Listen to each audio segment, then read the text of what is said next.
Сүйіктінің сүрінуі болған оқиға. Екеуінің махаббаттарына қызғана да қызыға да қарайтындар аз болмады. Ғашықтардың қуанышына куә болған достары бас қосу тойын көпке дейін жыр етіп айтып жүрді. Жоғарғы оқу орнында оқып жүріп танысып, табысқан екі жастың жетсек деген арман мақсаттары көп болатын.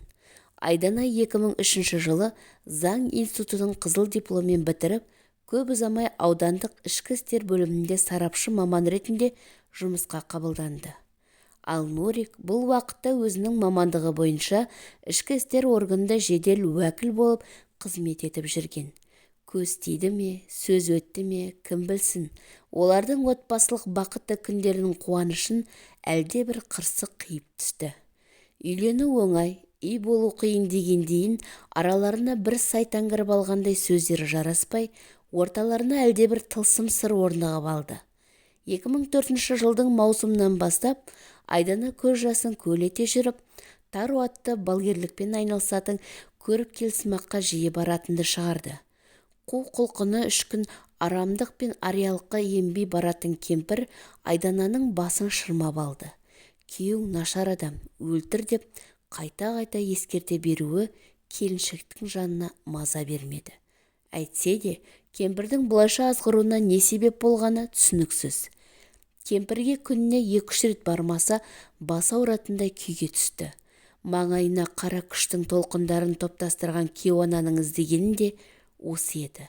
Сұңғақ бойлы, сымбатына көз сүйенетін жігіттің түр-тұлғасы кез келген қыз жүрегін бірден жаулап алары сөзсіз болатын. Мұны жақсы білетін Айдана амалсыз қызғаныштың қыл шылбырына іліккен болу керек.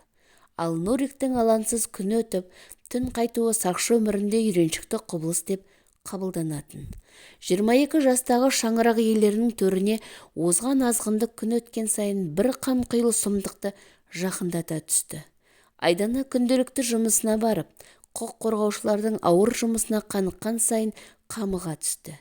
Себебі күнделікті кісі өлімі мен жауыздықтың неше түрін көзі көріп, өзі фотобейнеге түсіретін. Бойына бала бітіп үлгермеген жас әйелдің жанарынан неліктен мұншама қан толып үлгергеніне таң қалмасқа шараң жоқ. Соңғы кездері Айнабұлақтағы пәтерлеріне таныстары да сирек бас сұғатын болған. Осыдан біршама уақыт бұрын ғой, қатар құрбыларынан пәтерлері бір босамаушы еді. Айдана ұжымдана қағылгес, білікті білімді маман болып қалыптасты.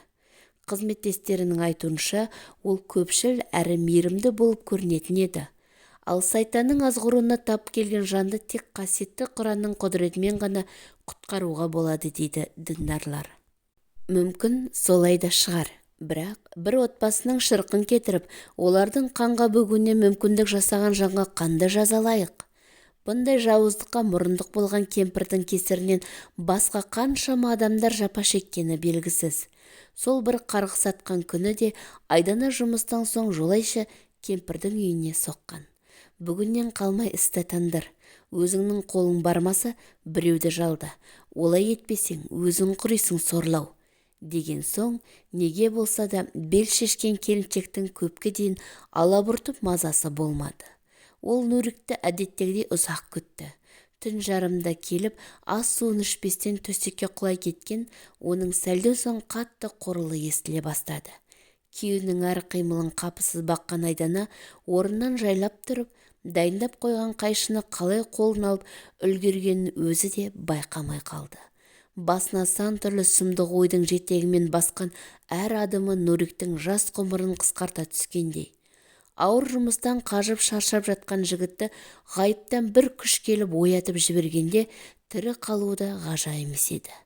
Шалқасынан жатқан оның жүрек тұсына қорс еткізе қайшыны бойлата салған Айдана өзі де қорыққанынан кері секіріп түсті. Ұйқысына мәңгіге ояна алмаған Нурик аз-кем қырылдап барып жан тапсырды.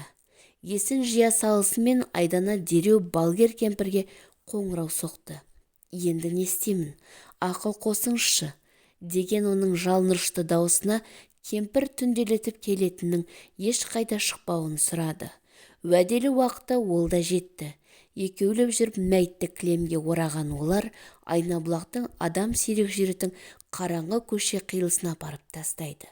кілемді қайта көтеріп үйге келген соң кемпір, мен туралы ләм деп жаға шушы болма, мен бәрін біліп отырам, қарғысыма қаласын деп қорқытты да тайып тұрды. Ал Айдана қайдағы қара ниеттінің күніне айналғанын, өзі қазған орға өзі құлайтынын бағамдай алмай қала берді. Ертесі күні Айдана түк болмағандай жұмысына келді. Ол іштей күйеуінің өлімі туралы хабардың келуін күтумен жүрді. Аудандық ішкі істер бөліміне жеткен суық хабар әлдебір полиция қызметкерінің азаппен өлтірілген мәйіті табылғанын жеткізді. Қалтасының қызметтік куәлігі шығып, оның кім екені анықталып, жас мамамның өлімі туралы жайсыз хабар қала үшін желдей есіп жүре берді. Сарапшылар оны әлдекімдер өлтіріп әкеп тастағанын анық байқады. Мәйіт денесіндегі қатқан қан, ол жатқан жерге қан ізі тамбағаны оның басқа жерде өлтірілгенін айғақтай түсті. Яки көше бұзақыларының қолынан мерт болуы екі талай деген болжам жасалды. Құқық қорғаушылар жас мамамның мінезіне баға бере отырып, оған қызмет бабында ешкімнің қастасуы мүмкін емесін білді де, енді жақын араласқан ортасын тексеруді ойластырды.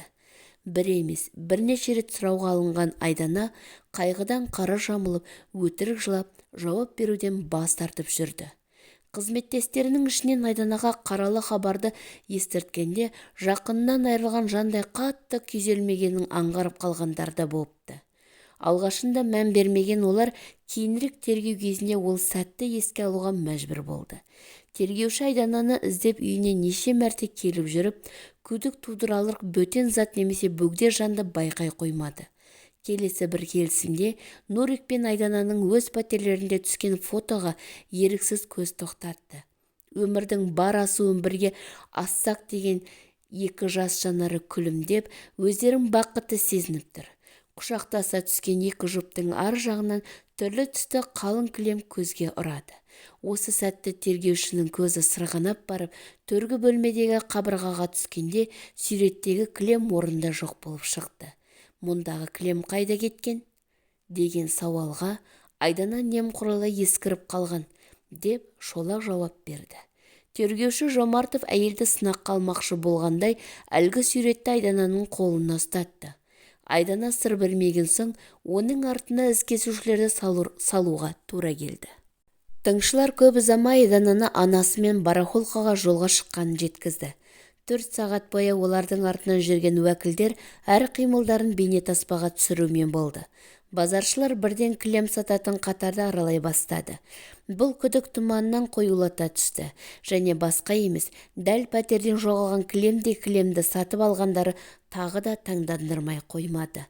Пәтерлеріне оралған олардың ізін ала үйге енген тергеуші Жомартов, кілем не үшін қажет болды, деп сұрақтың астына алды. Ескінің орнына жаңасын алдық, деген жауаптан соң тергеуші тағы сұрақ қойды. Ал ескіні қайда жібердің? Айдана ұзақ мүдіріп қалды да, алыс туыстарымызға беріп жібердік, деп бөсті. Мұны қапысыз ұққан тергеуші Жомартов, сол туыстарыңа алып бар деп қасарысты. Алайда өтіріктің құйрығы бірақ тұтам екенін сонда ұққан Айдана мән-жайды айтып беруге мәжбүр болды. Кілемді әлдебір таныстарын үйінен тауып берді. Жуылып тазартылса да, арнайы ұнтақ көмегімен кілемнен қан ізі табылды. Жалтаруға жол таппаған Айдана көз жасын көлдете отырып, болған оқиғаны бүкпесіз баяндады. Балгер таро білгірі атанған кемпір де азаматтарды жолдан жаңылыстырғаны үшін заң алдында жауапқа тартылып, өз жазасын алды. Қылмыс әлемінде сирек кездесетін сұмдық оқиғаға осылайша нүкте қойылған еді.